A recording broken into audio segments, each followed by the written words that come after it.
ਅੱਜ ਦੀ ਰਾਤ ਸਤਿਗੁਰੂ ਕਲਗੀਧਰ ਪਾਤਸ਼ਾਹ ਜੀ ਮਹਾਰਾਜ ਜੀ ਦੇ ਪਰਿਵਾਰ ਦੇ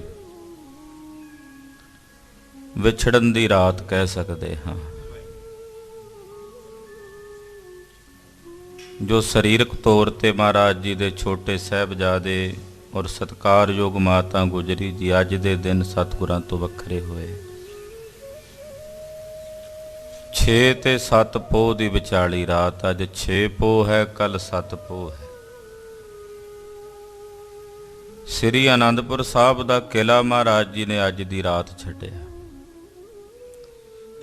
8 ਮਹੀਨਿਆਂ ਤੋਂ ਅਨੰਦਪੁਰ ਸਾਹਿਬ ਨੂੰ ਵੈਰੀਆਂ ਨੇ ਘੇਰਾ ਪਾਇਆ ਹੋਇਆ। ਬੜੇ ਗਹਿ ਗੱਚ ਮੁਕਾਬਲੇ ਹੋਏ ਨੇ, ਜੰਗ ਹੋਏ ਨੇ। ਸਮਾਂ ਇਹੋ ਜਿਹਾ ਬਣ ਚੁੱਕਾ ਸੀ ਕਿ ਸਿੰਘਾਂ ਕੋਲ ਭੋਜਨ ਨਹੀਂ ਹੈ, ਅੰਨ ਨਹੀਂ ਹੈ। ਦਰਖਤਾਂ ਦੇ ਪੱਤੇ ਤੱਕ ਸੂਤ ਕੇ ਖਾ ਲਏ ਨੇ। ਕਲਗੀਧਰ ਪਾਤਸ਼ਾਹ ਨੂੰ ਬਾਰ-ਬਾਰ ਸਿੰਘਾਂ ਨੇ ਕਿਹਾ, ਮਹਾਰਾਜ ਆਪਾਂ ਕਿਲਾ ਛੱਡ ਕੇ ਚੱਲੀਏ। ਸਤਿਗੁਰੂ ਜੀ ਵੇਖ ਰਹੇ ਸੀ ਕਿ ਵੈਰੀ ਵੀ ਟੁੱਟਿਆ ਹੋਇਆ, ਕਿਉਂਕਿ ਦੁਸ਼ਮਣ ਵੀ ਤਾਂ ਪਿਛਲੇ 8 ਮਹੀਨਿਆਂ ਤੋਂ ਬਾਹਰ ਬੈਠਾ ਹੈ। ਉਹ ਵੀ ਤਾਂ ਬਹੁਤ ਜ਼ਿਆਦਾ ਦੁਖੀ ਹੋਣਗੇ ਜੋ ਆਪਣੇ ਰਾਜ ਭਾਗ ਛੱਡ ਕੇ ਆ ਕੇ ਬੈਠੇ ਨੇ। ਪਿੱਛੇ ਉਹਨਾਂ ਦਾ ਰਾਜ ਭਾਗ ਵਿਗੜਦਾ ਹੋਵੇਗਾ, ਫਿਰ ਖਰਚਾ ਹੋ ਰਿਹਾ ਹੈ। ਸਤਿਗੁਰੂ ਜੀ ਜਾਣਦੇ ਸਨ ਵੀ ਕੁਝ ਸਮੇਂ ਤੱਕ ਇਹ ਵੀ ਭੱਜਣ ਵਾਲੇ ਹੈ। ਪਰ ਸਿੰਘਾਂ ਨੇ ਜਦੋਂ ਬਾਰ-ਬਾਰ ਮਾਤਾ ਜੀ ਹੋਣਾ ਨੇ ਕਿਹਾ ਤੇ ਸਤਿਗੁਰੂ ਕਲਗੀਧਰ ਪਾਤਸ਼ਾਹ ਨੇ ਇਹ ਕਹਿ ਕੇ ਕਿ ਭਾਈ ਫਿਰ ਤੁਹਾਡੀ ਜ਼ਿੰਮੇਵਾਰੀ ਆਪਣੀ ਹੈ, ਤੁਹਾਡੇ ਜਾਨ ਮਾਲ ਦੀ, ਇਹ ਸਾਨੂੰ ਲਿਖਤ ਵਿੱਚ ਦੇ ਦਿਓ। ਉਸ ਵਕਤ ਮਹਾਰਾਜ ਸੱਚੇ ਪਾਤਸ਼ਾਹ ਨੇ ਅੱਜ ਦੀ ਰਾਤ ਚੁਣੀ ਔਰ ਕਲਗੀਆਂ ਵਾਲੇ ਗੁਰਦੇਵ ਸ੍ਰੀ ਅਨੰਦਪੁਰ ਸਾਹਿਬ ਦੇ ਕਿਲੇ ਤੋਂ ਚੱਲੇ ਨੇ। ਪਰਿਵਾਰ ਚੱਲਿਆ।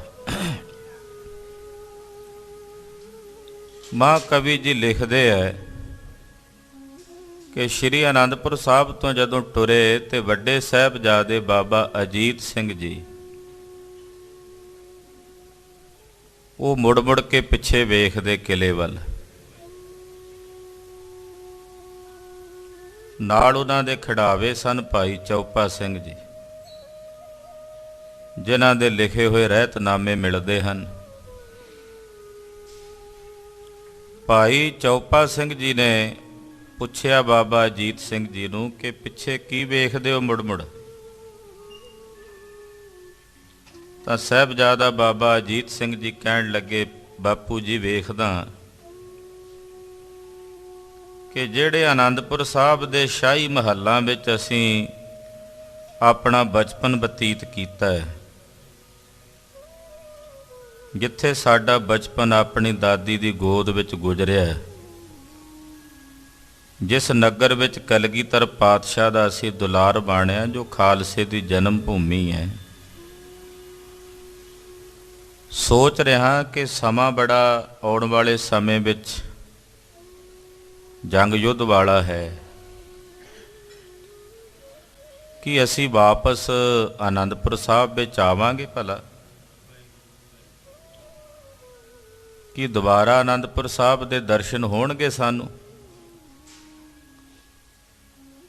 ਇਹ ਸੁਣ ਕੇ ਭਾਈ ਚੌਪਾ ਸਿੰਘ ਜੀ ਦੇ ਨੇਤਰ ਸਜਲ ਹੋ ਗਏ ਤੇ ਧਾਰ ਨਿਕਲੀ ਉੱਚੀ।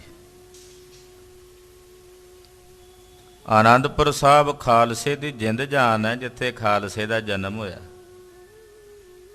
ਜਿੱਥੇ ਖਾਲਸੇ ਦਾ ਬਚਪਨ ਬੀਤਿਆ, ਇੱਦਾਂ ਕਹਿ ਸਕਦੇ ਹਾਂ। ਤੇ ਆਪਣੀ ਜਨਮ ਭੂਮੀ ਨਾਲ ਤੇ ਸਾਰਿਆਂ ਦਾ ਸਨੇਹ ਹੁੰਦਾ। ਅਸੀਂ ਭਾਵੇਂ ਸ਼ਹਿਰਾਂ ਵਿੱਚ ਆ ਕੇ ਵਸ ਗਏ ਹਾਂ, ਪਿੰਡਾਂ ਨਗਰਾਂ ਵਿੱਚੋਂ ਜਿੱਥੋਂ ਜਿੱਥੋਂ ਜਨਮ ਹੋਇਆ ਉੱਠ ਕੇ, ਪਰ ਜਿਸ ਨਗਰ ਵਿੱਚ ਜਨਮ ਹੋਇਆ ਹੋਵੇ ਉਸ ਨਗਰ ਨਾਲ ਸਾਡਾ ਸਨੇਹ ਬੜਾ ਹੁੰਦਾ। ਪਰ ਖਾਲਸੇ ਦੀ ਜਨਮ ਭੂਮੀ ਅਨੰਦਪੁਰ ਸਾਹਿਬ ਕਿੰਨਾ ਸਨੇਹ ਹੋਵੇਗਾ।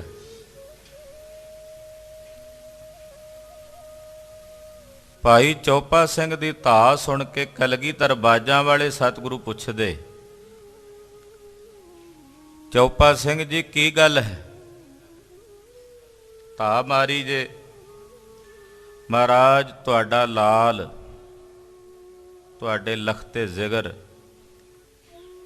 ਵੱਡੇ ਸਾਹਿਬਜ਼ਾਦੇ ਬਾਬਾ ਅਜੀਤ ਸਿੰਘ ਜੀ ਮੇਰੇ ਕੋਲੋਂ ਕੁਝ ਪੁੱਛਦੇ ਆ ਜਿਹਦਾ ਜਵਾਬ ਮੇਰੇ ਕੋਲ ਨਹੀਂ। ਕੀ ਪੁੱਛਦੇ ਨੇ? ਪੁੱਛਦੇ ਨੇ ਆਨੰਦਪੁਰ ਸਾਹਿਬ ਦੇ ਵਿੱਚ ਜਿੱਥੇ ਸਾਡਾ ਬਚਪਨ ਬੀਤਿਆ, ਜਿੱਥੇ ਅਸੀਂ ਗੁਰਮਤਿ ਦੀ ਵਿੱਦਿਆ ਲਈ ਹੈ, ਜਿੱਥੇ ਪਿਤਾ ਦੀ ਗੋਦ ਦਾ ਨਿੱਘ ਮਾਣਿਆ, ਜਿੱਥੇ ਮਾਂ ਤੇ ਦਾਦੀ ਦੇ ਦੁਲਾਰ ਨੂੰ ਮਾਣਿਆ, ਕਿ ਉਸ ਨਗਰ ਆਨੰਦਪੁਰ ਸਾਹਿਬ ਵਿੱਚ ਸਾਡਾ ਦੁਬਾਰਾ ਆਉਣਾ ਹੋਵੇਗਾ, ਦਰਸ਼ਨ ਹੋਣਗੇ, ਕਿ ਇੱਥੇ ਮੁੜ ਕੇ ਆਵਾਂਗੇ? ਕਲਗੀਆਂ ਵਾਲੇ ਪਾਤਸ਼ਾਹ ਜੀ ਨੇ ਬਚਨ ਕਹੇ, ਥੋੜੇ ਜਿਹੇ ਵਿਸਮਾਦੀ ਰੰਗ ਵਿੱਚ ਰੰਗੇ ਹੋਏ। ਗੁਰਦੇਵ ਕਹਿੰਦੇ ਹਾਂ ਆਵਾਂਗੇ, ਜਦੋਂ ਮੇਰਾ ਖਾਲਸਾ ਪੰਥ ਆਨੰਦਪੁਰ ਸਾਹਿਬ ਵਿੱਚ ਆ ਕੇ ਹੋਲੇ ਮਹੱਲੇ ਦਾ ਸਮਾਗਮ ਮਨਾਇਆ ਕਰੇਗਾ, ਸਿੰਘ ਮਹੱਲੇ ਤੇ ਚੜ੍ਹਿਆ ਕਰਨਗੇ, ਉਸ ਮਹੱਲੇ ਵਿੱਚ ਅਸੀਂ ਵੀ ਵਰਤਿਆ ਕਰਾਂਗੇ ਤੇ ਸਾਡੇ ਚਾਰੇ ਸਾਹਿਬਜ਼ਾਦੇ ਵੀ ਆਇਆ ਕਰਨਗੇ। ਸਤਿ ਸ੍ਰੀ ਅਕਾਲ। ਜਾ ਰਹੇ ਨੇ ਆਨੰਦਪੁਰ ਸਾਹਿਬ ਤੋਂ ਸਰਸਾ ਨਦੀ ਦੇ ਕਿਨਾਰੇ ਮਹਾਰਾਜ ਜੀ ਦਾ ਪਰਿਵਾਰ 3 ਹਿੱਸਿਆਂ 'ਚ ਵੰਡਿਆ ਗਿਆ। ਸਾਹਿਬ ਦੇ ਮਹਿਲ ਮਾਤਾ ਸਾਹਿਬਦੇਵਾਂ ਜੀ, ਮਾਤਾ ਸੁੰਦਰੀ ਜੀ ਨੂੰ ਭਾਈ ਮਨੀ ਸਿੰਘ ਜੀ ਦਿੱਲੀ ਵੱਲ ਲੈ ਕੇ ਗਏ। ਛੋਟੇ ਸਾਹਿਬਜ਼ਾਦੇ ਬਾਬਾ ਜੋਰਾਵਰ ਸਿੰਘ, ਬਾਬਾ ਫਤਿਹ ਸਿੰਘ ਜੀ ਸਤਿਕਾਰਯੋਗ ਮਾਤਾ ਗੁਜਰੀ ਜੀ ਦੇ ਨਾਲ ਗਏ, ਔਰ ਵੱਡੇ ਸਾਹਿਬਜ਼ਾਦੇ ਬਾਬਾ ਅਜੀਤ ਸਿੰਘ, ਬਾਬਾ ਜੁਝਾਰ ਸਿੰਘ ਕਲਗੀਧਰ ਜੀ ਨਾਲ ਜਾ ਰਹੇ ਨੇ। ਅੱਜ ਜਿਹੜੀ ਇਹ ਰਾਤ ਆਉਣੀ ਹੈ ਨਾ, ਜਿੱਥੇ ਸ਼ਾਹੀ ਟਿੱਬੀ ਹੈ, ਇਸ ਜਗ੍ਹਾ ਤੇ ਆਉਂਦਿਆਂ ਪਰਿਵਾਰ ਘਿਰ ਗਿਆ। ਬਾਬਾ ਅਜੀਤ ਸਿੰਘ ਜੀ ਘਿਰ ਗਏ ਵੈਰੀਆਂ 'ਚ। ਕਲਗੀਧਰ ਪਾਤਸ਼ਾਹ ਜੀ ਮਹਾਰਾਜ ਜੀ ਨੇ ਖਲੋ ਕੇ ਘੋੜਾ ਰੋਕ ਕੇ ਨਦੀ ਦੇ ਕਿਨਾਰੇ ਆਖਿਆ, ਅਜੀਤ ਸਿੰਘ ਨਹੀਂ ਆਏ। ਕਹਿੰਦੇ ਜੀ ਉਹ ਪਿੱਛੇ ਦੁਸ਼ਮਣ 'ਚ ਘਿਰ ਗਏ। ਮਹਾਰਾਜ ਕਹਿੰਦੇ ਕੋਈ ਜਾਵੇ ਘੇਰੇ 'ਚੋਂ ਕੱਢ ਕੇ ਲਿਆਵੇ। ਭਾਈ ਮਨੀ ਸਿੰਘ ਦੇ ਸਾਹਿਬਜ਼ਾਦੇ ਭਾਈ ਉਦੇ ਸਿੰਘ ਜੀ, ਇਹ ਉਹ ਗੁਰੂ ਕਾ ਪਹਿਲਾ ਲਾਲ ਸਿੱਖ ਹੈ ਜਿਹਦਾ ਸਿਰ ਧੜ ਤੋਂ ਵੱਖਰਾ ਹੋ ਗਿਆ ਤੇ ਲੜਦਾ ਸ਼ਹੀਦੀ ਪਾ ਗਿਆ। ਤੇ ਸਿਰ ਧੜ ਤੋਂ ਵੱਖਰਾ ਹੋਣ ਤੋਂ ਬਾਅਦ ਵੀ ਲੜਦਾ ਸ਼ਹੀਦੀ ਪਾ ਕੇ ਗਿਆ। ਅੱਧਾ ਗਰਦਨ ਲੈ ਗਈ ਸੀ। ਭਾਈ ਉਦੇ ਸਿੰਘ ਜੀ ਕਹਿੰਦੇ ਮੈਂ ਜਾਣਾ। ਬਾਬਾ ਜੀਵਨ ਸਿੰਘ ਜੀ ਉਹ ਨਾਲ ਗਏ। ਬਾਬਾ ਜੀਵਨ ਸਿੰਘ ਨੇ ਬੇਨਤੀ ਕੀਤੀ, ਮਹਾਰਾਜ ਇੰਨੇ ਕੁ ਸਵਾਸ ਬਖਸ਼ ਦਿਓ ਕਿ ਮੈਂ ਬਾਬਾ ਅਜੀਤ ਸਿੰਘ ਜੀ ਨੂੰ ਘੇਰੇ ਚੋਂ ਕੱਢ ਕੇ ਇੱਥੇ ਤੁਹਾਡੇ ਤੱਕ ਪਹੁੰਚਦਾ ਕਰ ਸਕਾਂ। ਉਸ ਤੋਂ ਬਾਅਦ ਸਰੀਰ ਸ਼ਾਂਤ ਹੋ ਜਾਏ, ਮੈਨੂੰ ਕੋਈ ਫਿਕਰ ਨਹੀਂ।